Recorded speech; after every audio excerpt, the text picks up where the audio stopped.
And sa video na to, ngayon daw ay yung result daw ng JLPT exam ay nandyan na. Okay, so sabay-sabay nating alamin kung ano yung resulta ng JLPT. Hi guys, this is Alan. Welcome back to this channel, Gaijin World. So nung July, kailan ba yun? Nung July ay nag-take ako ng JLPT. And dahil nga online ako nag-register, mas maaga kong malalaman yung result ng JLPT. Although, hindi ako sure kung papasa ako. Parang mas malaking yung percentage na hindi ako papasa. Kasi nga, sobrang hirap niyan guys nung N1. First time kong mag-take ng N1. Today ay lalabas na yung result or lumabas na daw yung result according kay Jin Sensei. So, malamang alam na niya yung resulta. Inunahan niya na ako. Pero ito, ngayon ko palang malalaman. Kaya puntahan na natin yung website ng JLP.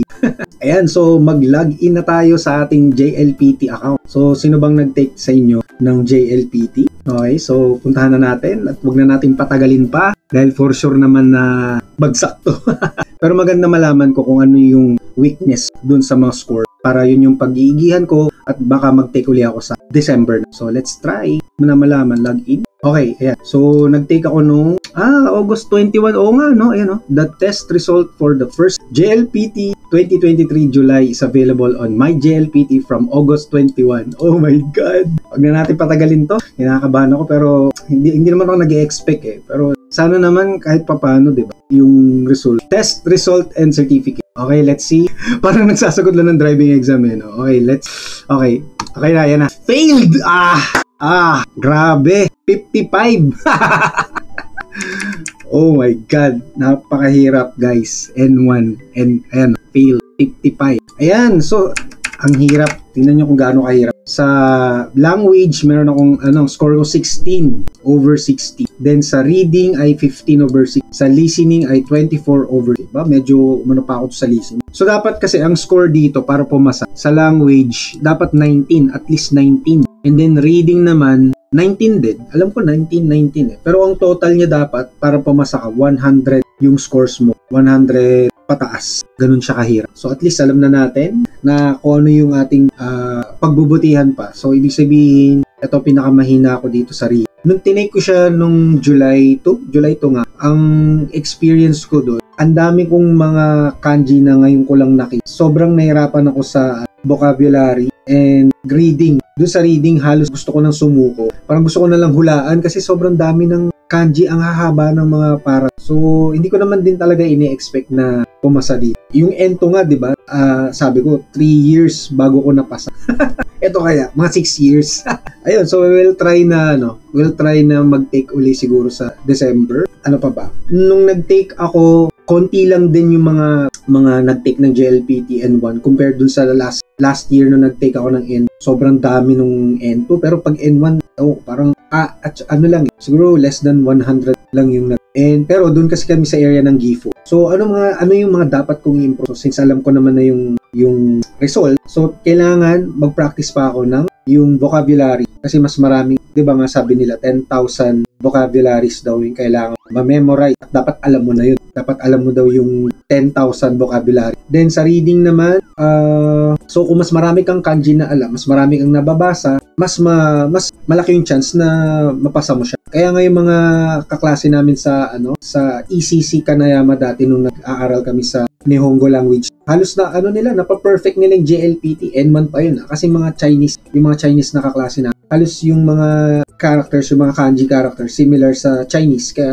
madali nilang naiintindi. Sa naman, sa mga Koreano naman, sila mas magagaling silang magsalita ng chat. Mas madali silang maka-adapt dun sa language na when it comes to speaking kasi parang halos parehas lang yung yung sentence structure kung paano sinasabi. So, grammar B, vocabulary C. So, kailangan ko talagang kasi totoo yun, ang dami kong hinulaan na mga vocabulary. Hula lang ako doon sa vocabulary. Guys, sa mga magte-take ng JLPT, this December 3, malamang kukuha din ako niyan. Baka kasabay ko na sila, sila Mau and Stephen, yung aking wife and yung aking anak. So, magte-take siguro sila ng N4, tapos take uli ako ng take lang ng take. Medyo mahal nga lang guys, no? Last time, magkano? 8,000 yen? 8,000 yen or 7,500 yen yung pag-take ng JLP. N1. I mean, ganun din ata sa ibang level. So, ayun, kailangan talagang pag-aralang mabuti. Ang hirap nung N1. Grabe. Sabi dito,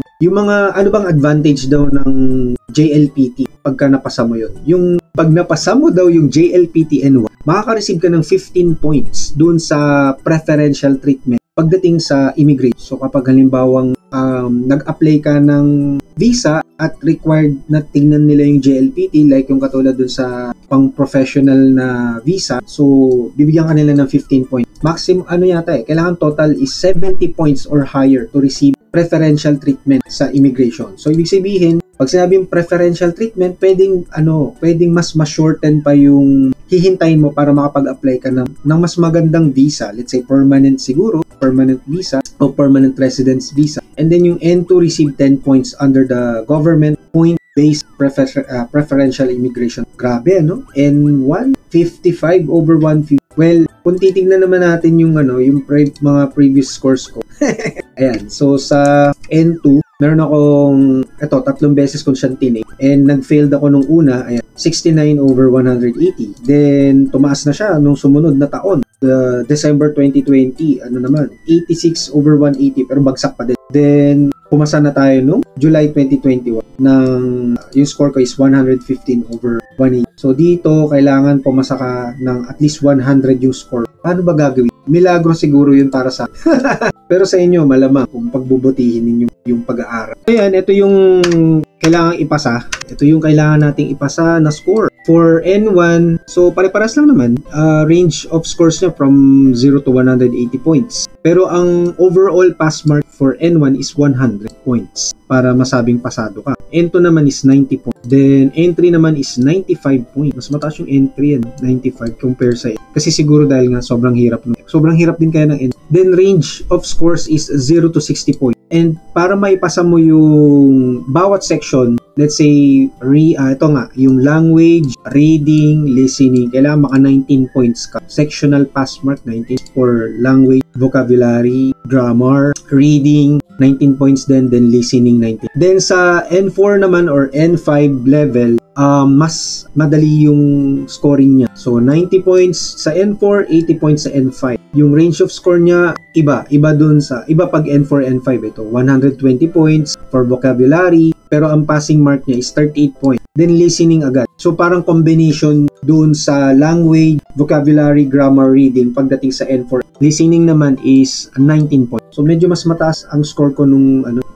balikan natin. So, naka 24 over 60 ako sa listening. Okay lang kasi tinry ko lang naman. Try lang ng try. Malay nyo din. Kayo din. Try nyo lang ng itry. Dun sa mga kukuha ng JLPT, kung halimbawang tingin nyo yung N5, pang N5 level kayo, huwag na kayong kumuha ng N5 kasi sayang.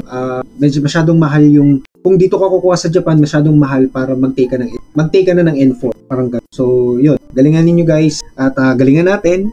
So, sa susunod na examination ulit. And yan, i-announce natin ulit kung yung score. So, like, share, and subscribe. Kung hindi ka pa nakasubscribe sa YouTube or sa Facebook, kung hindi ka pa nakafollow, yan, follow ka na. And hit mo yung notification bell para lagi kang updated sa aming mga susunod pang i-upload ng mga video at sa iba pa mga topics namin related sa pamumuhay dito sa Japan. Puntahan nyo ang aming YouTube homepage, i-click nyo yung playlist dahil marami kaming playlist dito na makakatulong sa inyong pamumuhay dito sa. Thank you so much again for watching. This is Alan and I will see you on our next video. Huwag nyo kalimutang i-check yung mga videos na lalabas ngayon dito sa. Bye!